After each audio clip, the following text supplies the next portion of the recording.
أتوب إليه. أعوذ بالله من الشيطان الرجيم. بسم الله الرحمن الرحيم.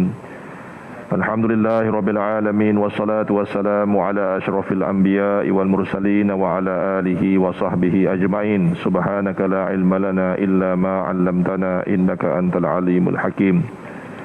ربي زدنا علما، ربي زدنا فهما، حسبنا الله ونعم الوكيل، نعم المولى ونعم النصير. أما بعد.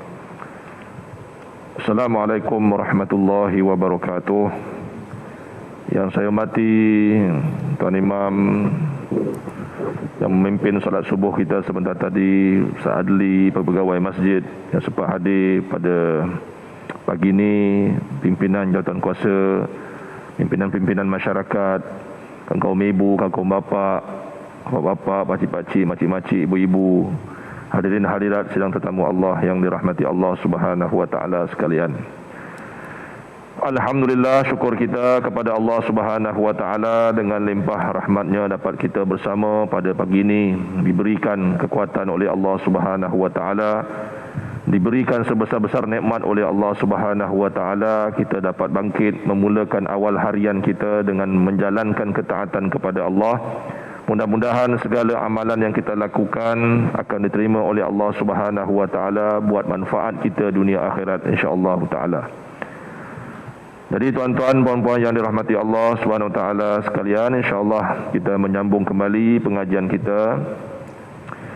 Yang lalu kita sudah melihat berkenaan dengan doa-doa yang boleh kita amalkan ketika kita memakai pakaian, memakai seluar, memakai jubah, memakai selipar, memakai apa sajalah yang boleh kita pakai di badan kita ini dengan mengucapkan bismillah. Yang keduanya kita baca alhamdulillah. Ya, alhamdulillah. Ya, alhamdulillah kerana apa? Kerana kita bersyukur sekurang-kurangnya kita masih lagi mampu menyarung segala nikmat yang diberikan oleh Allah Subhanahu wa taala kepada kita. Ya, kita belajar merenung, ya, segala pemberian yang ada pada kita ni adalah pemberian Allah Subhanahu wa taala. Jadi penting tuan-tuan, ya.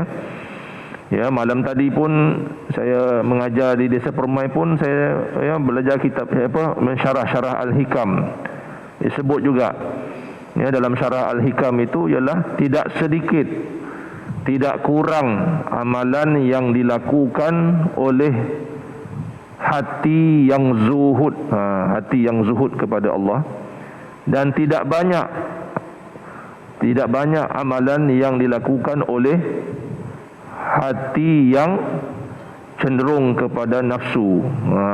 Maksud dia dalam tu, ya, maknanya amalan yang kecil, walaupun kecil pada mata kita, tapi besar di sisi Allah kalau hati yang mengamalkan itu adalah hati yang zuhud. Zuhud ni apa? Zuhud ni ialah tidak mengharapkan dunia semata-mata, tidak fikir nama, tidak fikir bayaran, tidak fikir sanjungan, pujian. Sebab memang manusia ni dia perlu kepada, dia sentiasa mahu dalam hati dia tu itu pujian, sanjungan dan sebagainya. Dan tidak besar ataupun tidak banyak, ya, tidak besar ataupun tidak banyak sesuatu amal yang dilakukan disebabkan oleh hati yang cenderung kepada dunia. Maknanya walaupun nampaknya hebat, besar, tapi kalau hati dia cenderung kepada dunia, di sisi Allah itu amalan itu mungkin tak ada. Amalan itu mungkin tak ada. Berapa banyak hadis Nabi sallallahu alaihi wasallam yang mana ia menceritakan bagaimana di akhirat besok Allah Taala suruh orang yang hebat ini, tiga golongan kan, antara yang paling awal dibangkitkan oleh Allah. Yang pertama ialah orang yang mati syahid. Yang keduanya orang yang guru Quran. Ya, guru Quran ini antara yang paling awal dibangkitkan oleh Allah besok di akhirat, dihisap oleh Allah SWT. Dan yang ketiganya ialah dermawan, golongan yang dermawan. Bagaimana Allah Ta'ala melemparkan amalan-amalan mereka tiga-tiga ni. Orang mati syahid, kita kat dunia kata, oh Allah, dia orang ni hebat ni mati syahid. Tapi Allah lebih tahu Allah lebih tahu bagaimana Allah pulangkan balik amalan mereka, lalu mereka dihumbankan ke dalam neraka Allah. Yang keduanya ialah orang yang hafaz Quran, orang yang mengajar Quran, guru Quran. Ya, dia balik saja dia kata, "Oh, ni guru Quran ni tak betul. Saya yang hebat. Saya belajar bersanad daripada Nabi. Saya ni ada sijil. Saya belajar daripada itu ini ni sebab mau dilihat dia ni hebat." Kalau di dalam negara Malaysia ini, kalau boleh guru Quran yang paling hebat, dialah orangnya. Kalau boleh guru tajwid paling hebat, dialah orangnya. Ya, mau disebut-sebut, mau keluar televisyen, mau keluar di mana-mana rancangan dalam televisyen, dialah orangnya. Bukan dia nakkan keredaan Allah, dia mau ini. Dia kadang-kadang, memanglah tuan-tuan, kita zaman sekarang ni mustahil lah ada orang dia kata saya beramal ni bukan kerana Allah. Tak ada tuan-tuan, semua standard ayat dia. Saya ni kerana Allah, saya ni kerana Allah. Tapi dunia nak juga dia apa semua tuan-tuan kan. Jadi maknanya boleh ke amalan macam itu? Kalau zaman-zaman kita belajar dulu, zaman tuan-tuan guru kita dulu hidup lagi, tak boleh amalan macam tu. Dia tak boleh. Tak jadi, dia campur-campur, tak jadi tuan-tuan ya. Ya macam kita lah. Ya, mensyirikkan Allah Ta'ala, kejap kan campur syirik, kejap kan campur Allah, kejap campur syirik, kejap campur Allah, kejap campur dukun, kejap campur campur bomoh, kejap campur ni. Boleh ke amalan macam tu? Mana boleh? Jadi boleh ke hati kita ni kejap kan kerana Allah, kejap kan kerana dunia, kejap kan kerana Allah, kejap kan kita sulamkan kerana dan sebagainya, boleh ke? Tak boleh, sama juga. Sama juga, basic dia mudah saja. Maksud saya nak belajar benda tu lah. Malam tadi dia bagi tahu berkenaan tu. Jadi maknanya hari ni yang kita belajar sebelum ni ialah untuk kita belajar tengok bagaimana ini nikmat Allah Subhanahu Wa Taala. Ini pemberian Allah, kita belajar bersyukur. Ni kena didik tuan-tuan, kena asuh. Kalau jiwa ini tidak diasuh, besok dia punya kesan pada kita.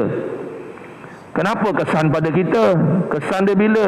Bila kita meninggal besok tuan-tuan. Paling awal kita dapat kesan dia besok ialah bila kita meninggal besok, kita ingatkan orang yang datang ramai-ramai ni, mereka ni bagi syafaat kepada kita. Rupanya yang datang tak ikhlas, yang datangnya tak ada amalan-amalan yang ikhlas, tidak ada redha, tidak ada takwa kepada Allah SWT. Besok yang terima bencana siapa? Kita juga. Kita yang dah terlentang kat depan ni, yang dah terbaring kat depan ni, dah tak boleh buat apa. Rupa amalan-amalan macam ni batal. Sebab apa batal tuan-tuan? Sebab mereka ni beramal bukan kerana Allah. Sebab itulah Sayyidina Ali karamallahu wajhah, tuan-tuan boleh buka kitab Syarah Al-Hikam ini yang warna ungu tu, yang muka surat 138 tak salah saya. Boleh tengoklah buku tu. Sayyidina Ali karamallahu wajhah kata apa? Ya, fokus utama kita adalah tentang penerimaan amal. Sesuatu amal yang kita buat itu diterima oleh Allah ataupun tidak, itu fokus utama kita. Berbanding dengan banyak beramal tapi tidak diterima oleh Allah SWT. Kita hari ini lawan siapa amal paling banyak, tarawih siapa paling banyak, kuliah siapa paling banyak, kita lawan siapa paling banyak ni. Tetapi Sayyidina Ali kata penerimaan amal itu lebih patut kita fokuskan. Adakah amal kita yang banyak itu diterima oleh Allah? Jadi macam mana nak pastikan amal yang banyak itu diterima oleh Allah? Pastikan amal yang sedikit itu dulu diterima oleh Allah Subhanahu Wa Taala. Itu yang paling penting. Itu yang paling penting. Ni tak lama lagi nak pergi ni tuan-tuan. Kita nak berlepas ke alam akhirat ni, alam barzah ni. Kita nak pergi dah ni. Sebenarnya tunggu masa je.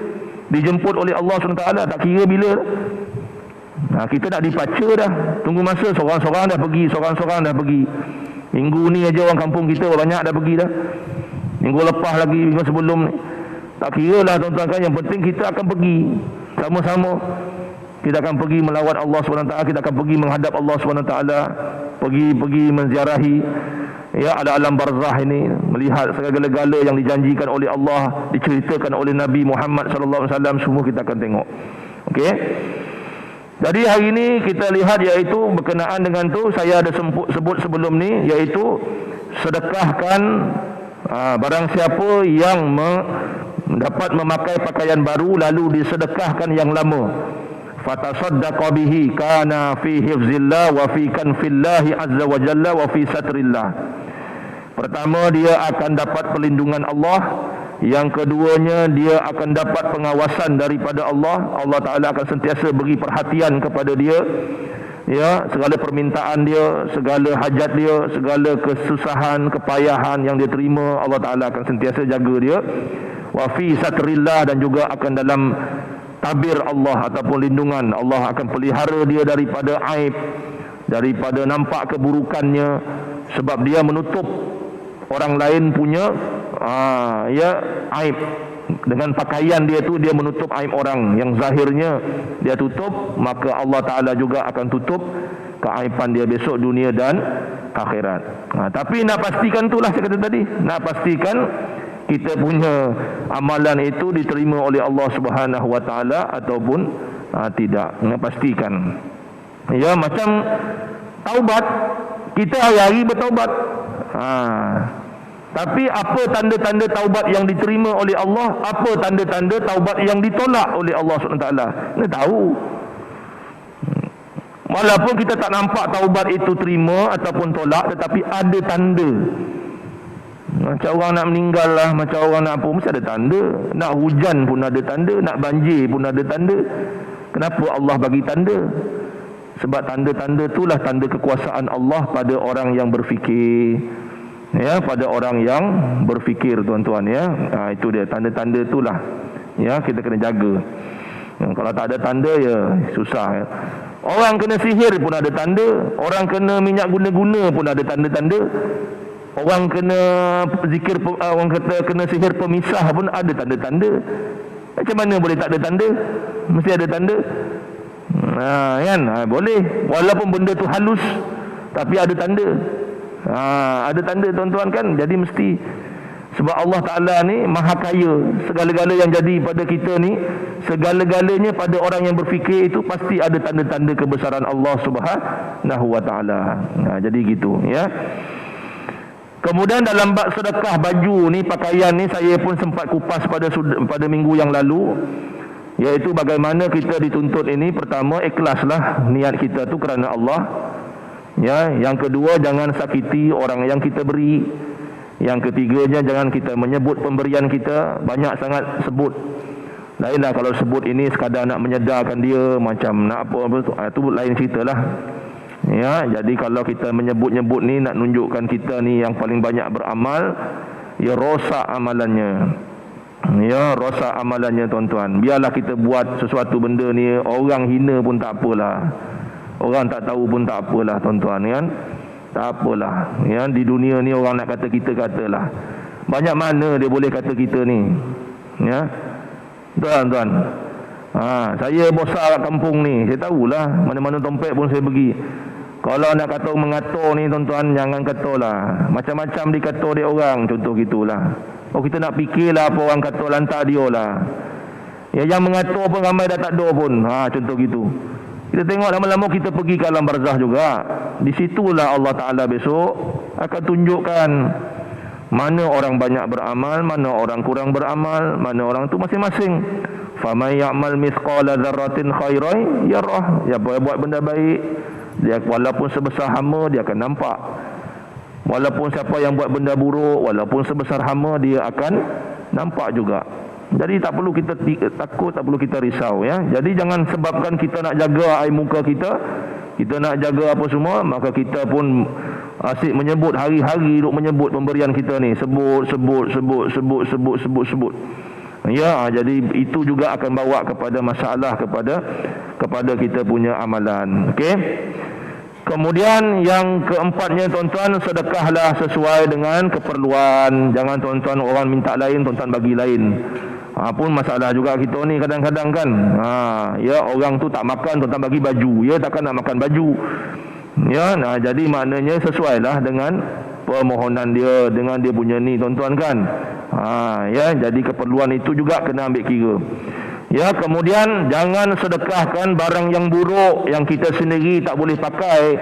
dalam Al-Quran dalam surah Al-Baqarah, ya ayyuhalladzina amanu anfiqu min thayyibati ma kasabtum, wahai orang-orang yang beriman, sedekahlah, keluarkanlah sedekah dari benda yang baik-baik, yang terbaik, min thayyibat ma kasabtum, dari barang yang kamu usahakan.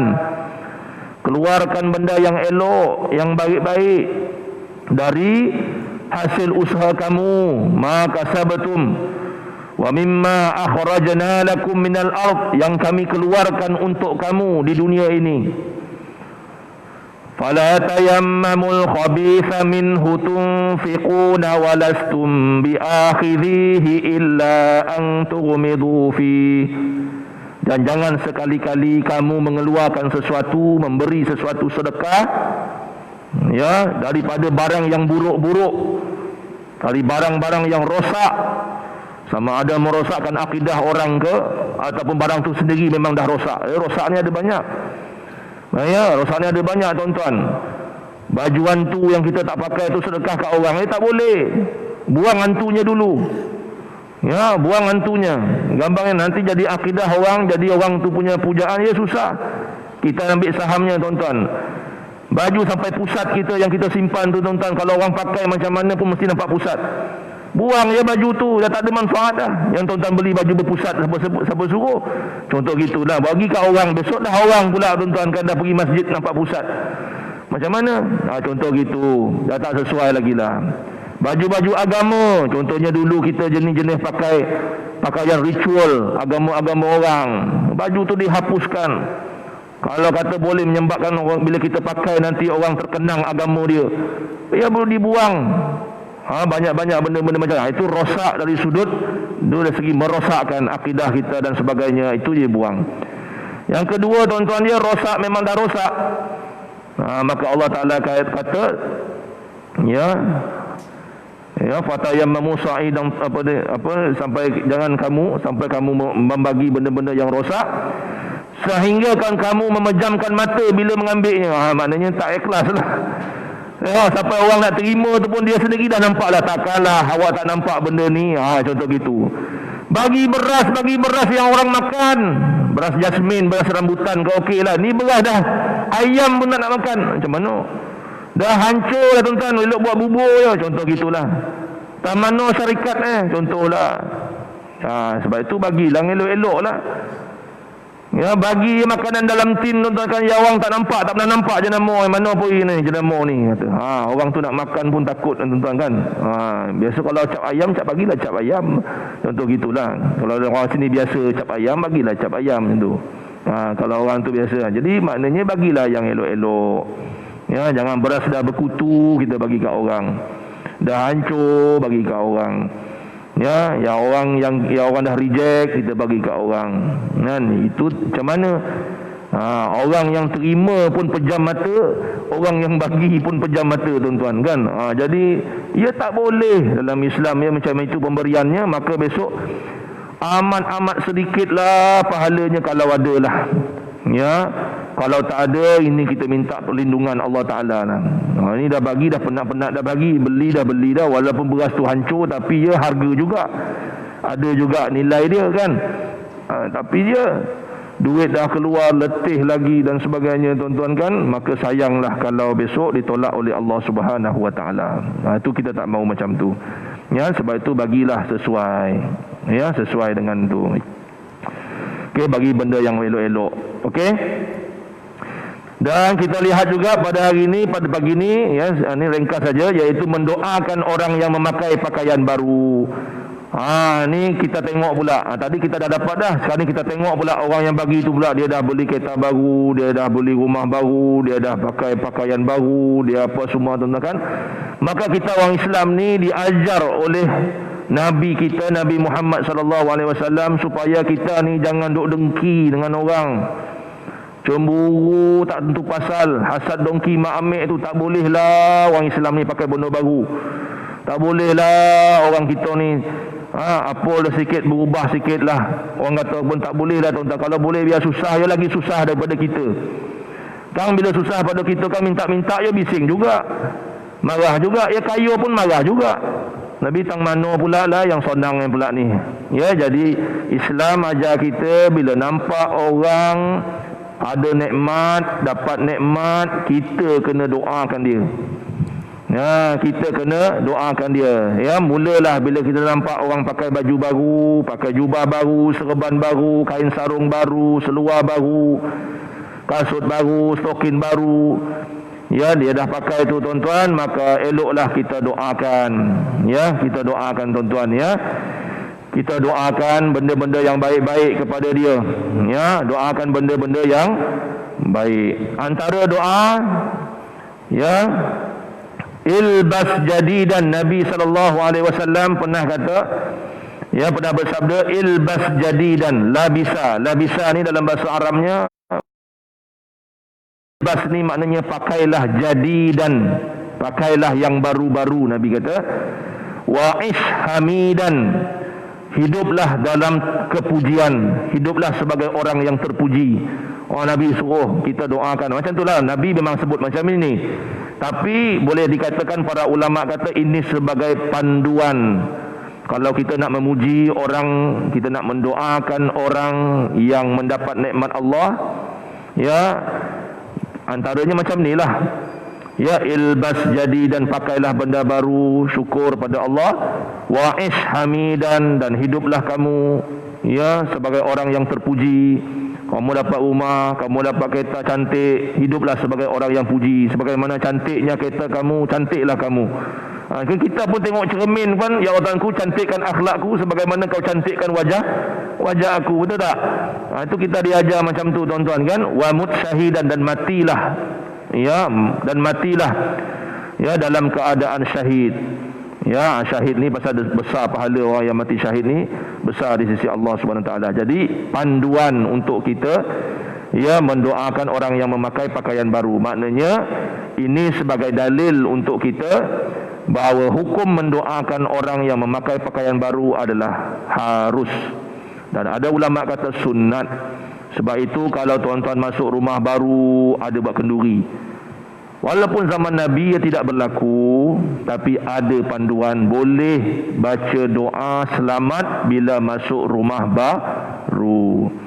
Beli kereta baru buat kenduri, boleh, tak ada masalah, tapi nampak poyo lah.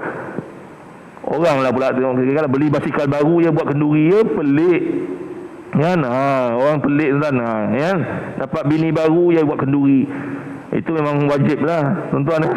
Wajib lah, mana boleh tak diperkenalkan kan. Diperkenalkan lah, like bini banyak, orang naik lotih lah. Asyik dia apa kali kenduri bang rumah dia ni kata. Ya bini banyak, contoh gitu kan. Jadi sesuai lah pada kampung dia tu. Kalau bini tinggal sini, kat sini lah. Kalau bini satu lagi duduk kat Sabah, dia buat kenduri di Sabah kan. Orang kampung tempat dia tinggal tu nak kena tahu kan, yang dia dah berkahwin dan sebagainya. Jadi di sini dalilnya boleh kita buat kenduri meraikan ataupun doa selamat meraikan sesuatu nikmat yang Allah beri kepada kita. Jadi janganlah kata sok bid'ah, sesat, tak ada dalam sunnah Nabi, tak ada apa semua ni. Ini tak payahlah mengarut. Ya, mengarutlah tuan-tuan. Ini zaman Maulidur Rasul ni. Cuba tanya sikit, kupas antara saya pun ada ceramah Maulidur Rasul. Kadang-kadang orang tak minta, tapi kita sendiri tengok Google, tengok apa isu semasa sekarang ni. Antaranya pertama sekali ialah kenapa dalam solat kita disebut nama Nabi Ibrahim, tak sebut nama Nabi lain. Nabi Muhammad dan Nabi Ibrahim aja. Habis Nabi Daud macam mana, Nabi Isa macam mana, Nabi Musa macam mana. Nampak kecil tu tuan-tuan, tapi orang sekarang bertanya. Orang sekarang bertanya. Saya pun kupas, ambil masa kupas sikit je supaya orang faham. Ya, kenapa tu? Rugilah kalau tuan-tuan bayar mahal-mahal ya macam tu tak boleh kupas ya, pening. Kan, contoh gitulah. Contoh tanya. Tanya. Kita tengok semasa. Sebab tu jangan apa je, kita mesti tengok semasa. Apa benda yang isu semasa sekarang ni? Antaranya ya bacaan Saidina. Tengok. Saidina ni kena tengok ni tuan-tuan. Berapa banyak orang dalam masjid kita ni yang baca tahiyat dia baca Saidina, betul tak? Allahumma salli ala sayyidina Muhammad wa ala ali sayyidina Muhammad. Ya sayyidina memang tak ada, sayyidina ada. Sayyidina tu main dam tu tak ada. Ya, yang ada sayyidina ada kan. Tu apa hukumnya pula tu? Ada yang kata bid'ah, ada yang kata sosek barik. Macam manalah tuan-tuan. Ya. Kemudian macam-macam soalan lah. Macam-macam. Cuba tengok balik. Sebab inilah masyarakat kita sekarang ni tuan-tuan. Zaman mutakhir ini, kita kena faham sendiri. Ya, banyak isu-isu yang mereka ni perlu diperjelaskan sedikit lah. Jangan perjelaskan berat-berat kan, jelaskan serba ringkas. Arwah Ustaz Razak dulu, arwah tu kalau Madinul Rasul tu, Masjid Solok tu memang saya lah, memang dipanggil tu. Sampailah arwah meninggal ni kan, sampai tu ya, nak meninggal tu, sampaikan kita tanya doa, berdoa bertawassul dengan Nabi boleh ke? Doa bertawassul dengan Nabi, minta dengan tu, ya Muhammad inni tawajjahtu bika ila Rabbi. Wahai Nabi Muhammad, wahai Nabiku Nabi Muhammad, aku bertawajjuh dengan engkau wahai Muhammad, supaya Allah mengabulkan doa-doaku. Boleh ke tu? Bukan syirik ke tu Ustaz? Nabi tu dah meninggal, minta pada Nabi pula, minta pada Allah lah. Ini semua ni tuan-tuan kena tengok. Semua ni kena tengok tuan-tuan. Jangan buat main, nampak kecil ya, tapi tuan-tuan buang Nabi, tuan-tuan kena bala. Tuan-tuan buang Nabi, besok tuan-tuan kena. Tuan-tuan ambil salah bawa, ya pun kena juga. Tapi kena imbang kan? Macam mana nak buat? Ada orang terlalu memuja pun tak boleh juga. Wala tattakhidhu ahbarahum wa ruhbanahum arbaban min dunillah. Jangan kamu angkat kamu punya ni pendeta-pendeta, orang-orang alim sebagai Tuhan. Tak boleh kan? Dia ada kaedah-kaedah dia. Ya, ada kaedah-kaedah yang dibenarkan. Selawat. Ni Madinul Rasul ni tanya, selawat tu mesti ke Allahumma salli ala sayyidina Muhammad? Tu kena jawab tu. Macam mana selawat yang direka-reka tu, macam mana Ustaz? Selawat azimiyah ada, selawat tib. Tu selawat apa syifa. Selawat ni macam mana ni Ustaz? Banyak selawat ni. Tu tanya tu Ustaz, catat tu, besok tanya. Ya, catat tu, kena tanya tu. Boleh ke? Sebab kalau saya cakap panjangkan, orang kata, Ustaz Syukri cakap apa semua. Bukan tuan-tuan bukan nak dengar. Saya orang kampung ni memanglah tuan-tuan tak apik tu. Kan? Memang tak mau dengar. Tapi kita bagi panduan. Besok tuan-tuan tanya. Ya, supaya apa benda ni? Sebab banyak dah orang reka-reka selawat ni. Selawat tafrijiyah, selawat nariyah, selawat itu, selawat ni, selawat tu, selawat ni. Macam-macam jenis selawat. Selawat fatah. Kalau selawat rezeki ni ada. Ya, kerjakan Allahumma salli ala sayyidina Muhammadin tibbil qulubi wa Allahumma inni as'aluka bi nuri wajhillahil azim alladhi manarkan arshillahil azim. Semua ada tu. Macam mana tu Ustaz? Macam mana tu? Kata. Boleh tidak ni? Sebab ini dah bergerak ni. Mereka kata selawat yang benar hanyalah selawat yang diajar oleh Nabi SAW itu Allahumma salli ala Muhammad wa ala sayyidina Muhammad kama sallaita ala Ibrahim wa ala sayyidina Ibrahim. Itu semua tu aja. Kena tahu. Pasal apa? Pasal bila tuan-tuan kurang yakin, besok tuan-tuan beramal tak yakin dengan amalan itu, ya, takut tuan-tuan di hujung-hujung penggal besok dan nak menghadap Allah Ta'ala, masa itulah ragu ni datang. Ya, belajar buat selawat syifa, selama ni mengamal selawat syifa, tuan-tuan tiba-tiba dah ragu pula. Betul juga ni, selawat syifa ni betul ke? Ya, yang menyembuhkan tu Allah, bukan Rasulullah SAW. Dah begitu pula. Kan? Jadi dah macam mana dah tuan-tuan, dah pelik dah. Macam mana? Ni semua perlu dikupas. Ya, sebab apa? Kita ni umat akhir zaman. Ya, cinta pada Rasulullah tak boleh kurang. Ya, kena lebih kuat, lebih hebat. Sebab hanya Rasulullah sallallahu alaihi wasallam saja tuan-tuan talian hayat yang ada untuk kita masuk ke dalam syurga Allah. Tu je yang tinggal tuan-tuan. Kalau syafaat Nabi pun tak dapat, maka tuan-tuan terpaksa tuan-tuan buat salah satu persediaan lah. Amal tuan-tuan kena lebih besar daripada gunung Uhud tu, kena lebih banyak lagi tuan-tuan kan. Lebih banyak di sisi Allah Subhanahu Wa Taala tuan-tuan. Ya, jadi itulah ya sedikit panduan untuk kita. Ya, sama-sama tuan-tuan ya. Maknanya hukumnya boleh. Jadi isu bid'ah tak bid'ah ni saya lebih fokus pasal apa? Minggu depan dah sambut Maulidur Rasul. Jadi kalau boleh ya, ambil peluang ini, manfaatkan sebaiknya. Jangan dengar cerita sama. Tak tahun tu je lah cerita Tak berganjak gitu tuan-tuan kan. Tak berganjak. Kalau khutbah yang sama, tuan-tuan nak dengar apa? Lari mesti hilang ni. Kan? Alangkan dikhutbahkan pun benda yang sama, benda yang lain pun alangkan. Tak mana-mana pergi alam, tak masuk alam mana dah.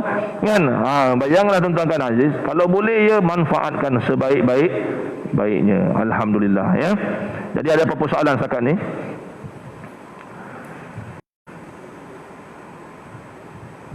Cikgu? Okey.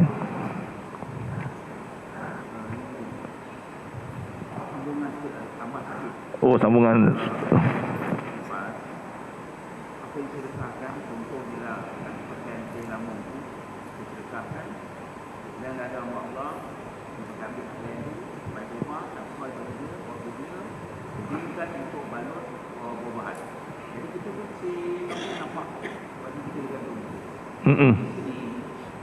Kita melapang dada ya, setiap pemberian yang waktu ada iman ada dia. Jadi kita berdoa kan lah. Program baju aku dapat ilmu perempuan tambah rezeki bagi tuan. Doa tu. Tak orang yang pakai pula yang doa tu juga. Mudah-mudahan orang ini mencerkahkan pakaian ini tambah rezeki bagi dia. Kau enggak pakai dia. Doa. Ditambahkan. Ini yang aku tak tahu bid'ah. Dia tak lama dah menyambut maulid ini tak berapa. Ada satu masak ya. Pertama kita dah makan ujung-ujung selawat kita tu ya, ya Allah, ya Muhammad, ya Abu Bakar, kita terus membaca doa kan. Itu tak boleh kata tidak tak ada selawat begitu. Selama ni kita dah makan mungkin dapat ajaran itu ya. Apa mana bukan ujung tu ya Allah, ya Muhammad, ya Abu Bakar, sampai pada Allah. Jadi ada lengkap. Tapi pekerjaan tu tak boleh dia. Jadi kita ramai nama ni. Masalah juga. Sebab itu menyebut siapa dah berubah tu. Allah sahabat semua. Anak buah tadi. Yalah. Apa nama kan? Okeylah tuan-tuan ya. Itu soalan tadi tu pertama dia bukan soalan, dia macam menguatkan lah bahawa yang minggu lepas tu baju sedekah buat bungkus mangga nangka atau cepedak kan. Jadi hukumnya tuan-tuan tak ada masalah. Benda tu boleh. Kita ni niat kita sedekah tu Allah Taala kira. Sampai barang sedekah pada orang tu dia nak buat apa, itu Allah Taala juga kira pada dia, bukan pada kita. Ya. Seorang lelaki sedekah, anak dia gunakan sedekah dia tu untuk benda-benda yang tidak sesuai dengan bapa dia punya ni lah. Maka dia mengadu dengan Nabi SAW. Maka Nabi kata, kamu punya niat sedekah tu Allah Ta'ala dah kira dah. Dia tu buat apa tu, itu Allah Ta'ala juga atas dia ya, atas dia. Jadi kita tak pikul orang tu punya tu. Okey, itu satu. Yang keduanya tuan-tuan ialah pasal yang bid'ah ni. Dia kata macam kita ni bila di ujung-ujung selawat tu kadang-kadang ada ya Allahu, ya Muhammad, ya Abu Bakar Al-Siddiq, ya Omar Osman. Itu macam tu lah. Itu orang kata bid'ah ni. Ini bukan saya nak kata apalah tuan-tuan ya. Memang sekarang ini gerakan bid'ah membid'ah ni kuat. Tuan-tuan ni memang kuat. Saya baru-baru ni ada di masjid, satu masjid saya pergi baru ni 3 hari sudah, 4 hari sudah. Jemaah tu tanya, Ustaz, perlukah kita baca la ilaha illallah Muhammadur Rasulullah fi kulli lamhatin wa nafasin ada ma wasi'ahu Allah selepas sembahyang? Ini benda ni sesat Ustaz, tak ada huruf, tak ada apa semua. Tu tuan bayang, saya pun berhemah lah. Tak apalah, kau panggillah doktor syahadat ke mana? Biar ada uraikan tu. Saya tak mau, pasal saya ni bukan orang yang apa, kalau saya cakap sekarang tuan-tuan tak nak percaya kan. Tu masalahnya. Bagilah orang yang ada kan, bagilah orang yang ada. Dia dah nunggu tu je. Susah kan. Sebab sekarang ni gerakan membid'ah ni kuat. Bukan kerana kuat pasal apa? Pasal gerakan ini bergerak orang kita yang mengamalkan tak ada ilmu. Tu masalahnya, dicocok sikit gelabah. Itu masalahnya. Ini yang saya cakap tadi. Bila ada kuliah agama, cari isu semasa yang kena dengan masyarakat. Jangan cerita benda lama. Benda lama ni orang tahu daripada kocik je cerita Nabi Muhammad lahir ya, sampai kocik daripada sampai tua bangko ya, takkan tak tahu. Betul tak? Isu semasa. Tu saya kalau cakap podes tuan-tuan. Sebab tu tauliah saya ni kena tahan. Cakap saya ni podes kan. Saya nak cakap apa tak tahan dah kadang-kadang. Apa kau nak ulang benda yang sama. Bawa isu baru. Tuan-tuan kena study benda ni. Sebab benda ni penting. Saya ambil contoh senang je lah tuan-tuan ya. Kadang-kadang 2 minggu sudah ada orang SMS saya, WhatsApp saya. Dia tanya, Ustaz apa hukumnya bulu kucing meloket kat baju kita bawa semayang? Saya kata dengan dia mudah je. Menurut mazhab Asy-Syafi'i, setiap barang yang terputus daripada perumah dia, benda itu dikira sebagai bangkai. Tu dia. Adapun benda yang terputus dan benda itu halal dimakan, maka benda itu dimaafkan. Contohnya tuan-tuan semayang ada bulu ayam. Ayam tu binatang yang halal dimakan, ya tak apa dimaafkan. Walau banyak macam mana pun ya dimaafkan. Tetapi binatang yang tidak halal dimakan, termasuklah kucing. Tak tahulah kalau orang kampung Paya makan kucing kan? Saya tak tahulah kan. Ada orang yang makan kucing kok. Tak ada kan. Mata kucing ya orang makan, kucingnya orang tak makan. Betul tak? Mata kucing. Setahu saya orang kampung Paya makan mata kucing kan. Mata kucing. Jadi tuan-tuan, apa khabar Khabar saya kata Imam Syafi'i khabar. Katanya kalau dah terputus tu pertama jadi bangkai. Kalau sedikit ia dimaafkan, maka di situlah ulama kata sedikit tu dalam 3 helai, 4 helai, 5 helai macam itulah, sikit yang kita tak perasan kan, yang kita tak perasan. Saya dah jawab macam itulah. Dia bagi hadis ni, Tok Imam saya kata ada hadis daripada Nabi ni bulu kucing ia tidak haram. Bagaimana seorang sahabat namanya Abu Hurairah masukkan kucing dalam baju. Saya kata tak ada masalah, ya masa hidup ya kucing tu halal, tak ada masalah. Ni soalannya tadi ialah bulunya putus.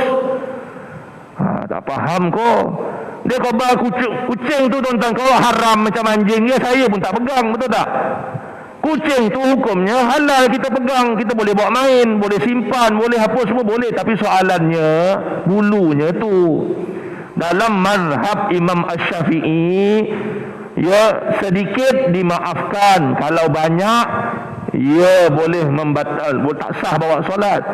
Tuan-tuan kan, tak sah. Itu pendapat Imam Asy-Syafi'i, pendapat yang kuat dalam mazhab Asy-Syafi'i. Ada pendapat lemah juga, iaitu dia kata banyak macam mana pun tak apa, dimaafkan. Ya, pendapat yang lemah sangat boleh pakai. Tiba bising dia, ustaz ni dah lain ni menyimpan semua. Saya kata kau buka buku balik. Saya kata tuan-tuan, tahap imam tu. Tahap imam tu tuan-tuan, bukan saya nak kata apa, tahap imam tu. Semayang mazhab Syafi'i. Ya, ambil air semayang mazhab Syafi'i. Dia cakap dengan orang, aku mazhab Syafi'i, baca khutbah ikut mazhab Syafi'i. Tapi dalam bab berpakaian tu, dalam bab bulu tu dia tak boleh. Tu berbulu saya tengok dia. Kan? Berbulu saya tengok dia tuan-tuan. Pasal apa nak khabarkan ni? Pasal apa? Inilah dia. Sebab tu saya kata tadi, bukan kita kata benda tu haram. Tak, kalau kamu nak ambil pendapat yang kata boleh, ambillah imam lain ada. Imam Maliki ada, Imam Hanafi, tak ada masalah tu tak? Dalam Islam ini apa? Cuma bila kita ambil mazhab Syafi'i, kita dapat tahu kenapa Imam Syafi'i mengharamkan. Kita tahu dalil dia apa. Tahu dia punya susun galuh cerita, dia tahu kenapa. Imam Syafi'i ni tuan-tuan bukan budak-budak. Bukan orang macam saya. Tuan-tuan 7 tahun dah hafiz Quran tuan-tuan. Setiap hari khatam Quran. Ada ke orang hebat dalam kampung Paya ni yang boleh khatam Quran setiap hari? Tak ada. Hafal tafsir, asbab nuzul, asbab urud hadis, berapa ribu hadis, semua dia hafal. Tuan-tuan bayanglah. Itu punya tahap tu tuan-tuan kan, kalau tuan-tuan kita nak petikai ya, pening. Dalam bab suara, kalau ikut mazhab lain tuan-tuan, nak keluar suara perempuan tilawah, a'udzubillahi minasyaitonirrajim. Ikut mazhab lain tu tuan-tuan, tak boleh. Ya haram. Suara perempuan itu aurat. Betul tak? Tapi dalam mazhab Syafi'i, suara perempuan bukan aurat. Kenapa bukan aurat? Itu tuan-tuan tengok. Itu maksudnya kita mengaji mazhab ini bukan tujuan nak menyusahkan, tetapi nak bimbingan. Kalau kita pening sesuatu, kita dapat balik kepada tu, oh asas dia, oh macam ni, kenapa dia haramkan, kenapa ni. Macam tu juga dengan kisah Nabi ni, macam ni jugalah. Kalau tuan-tuan nak mengamalkan sallallahu alaihi wasallam, ya Rasulullah, la ilaha illallah Muhammadur Rasulullah fi kulli lamhatin wa nafasin adada ma wasi'ahu ilmullah, pastikan di sini ada salah seorang yang boleh pertahankan. Kalau satu hari tuan-tuan didatangi oleh orang macam ni, ya, tuan-tuan kena jaga-jagalah. Dia pasal apa? Tempat tu, tak silap saya, asalnya dia terlampau banyak panggil penceramah. Rupanya penceramah yang banyak dia panggil tu ialah Wahabi. Mampulah kan. Sebab tu penceramah ni awak kena tengok dia punya belakang dia tu siapa kan, kena tengok. Bukan boleh-boleh gitu je panggil-panggil tuan kan. Dia tu Kang Syiah, mana tuan-tuan tahu. Kan ada Wahabi lah, mana tuan-tuan tahu kan. Orang kita ni pantang ustaznya tu macam tu, dia ikut aja kan. Benda pelik-pelik ni dia ikut tuan-tuan ya. Jangan, orang kita ni lain sikit kan. Dia suka tengok yang pelik-pelik. Sebab itulah orang mengaku Nabi pun ada pengikutnya. Ada pengikutnya. Sebab lagi pelik lagi dia suka, lagi pelik lagi suka tuan-tuan ya. Jadi sama-samalah kita ambil manfaat tuan-tuan. Mudah-mudahan kita dirahmati oleh Allah Subhanahu wa taala. Okey, ampun dan maaf daripada saya, terkasar bahasa dan sebagainya. Wabillahi taufiq wal hidayah. Assalamualaikum warahmatullahi wabarakatuh.